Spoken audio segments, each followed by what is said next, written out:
আজকে তোমাদের সাথে হলুদ এই স্লিং ব্যাগের ভিডিওটা শেয়ার করব। প্রথম থেকে লাস্ট অবধি থাকো, আশা করছি ভিডিওটা ভালো লাগবে।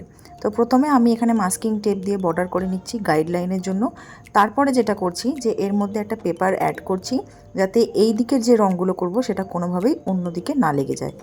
এটা করার পর আমি যেটা করেছি সেটা হচ্ছে একটা বেস কালার করেছি। বেস কালার একদম হোয়াইট কালার করেছি, দেখো এই বর্ডারটার মধ্যেই করেছি।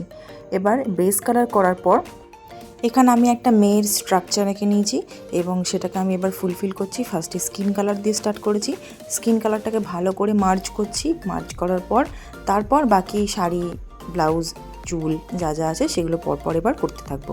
তো ভিডিওটা দেখতে থাকো, যদি ভালো লাগে অবশ্যই লাইক, কমেন্ট এবং শেয়ার করতে পারো।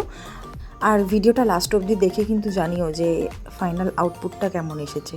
তো এখানে আমি এবার চুলটা করছি। চুলটা করার পর দেখো আমি যে হোয়াইট ব্যাকগ্রাউন্ডটা করেছিলাম সেটাকে এবার আমি এখানে পার্পল ব্যাকগ্রাউন্ড করেছি। হোয়াইট বেস করার কারণই হচ্ছে এটাতে যে কোনো কালার খুব সুন্দর ফোটে। তো এখানে আমি মেয়েটার চোখ, নাক, মুখ এগুলো আমি আউটলাইন করে নিচ্ছি, ড্র করে নিচ্ছি।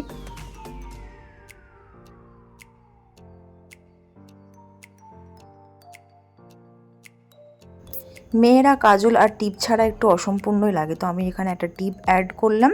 অ্যাড করার পর এবার কাজটা প্রায় হয়ে এসেছে। এবার আমি শুধু যেটা করছি এগুলো শুধু আউটলাইন করে দিচ্ছি ব্ল্যাক কালার দিয়ে।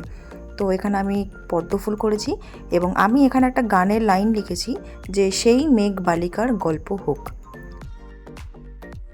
এবার যেটা করব যে এত যে কালার ফালার উপরে লেগে আছে এটা যাতে একদম ক্লিন লুক আসে, তার জন্য আমি দেখো মাস্কিং টেপটা তুলে দিলাম এবং মাস্কিং টেপ তুলে দেওয়ার পর এটা হচ্ছে একদম ফাইনাল লুক।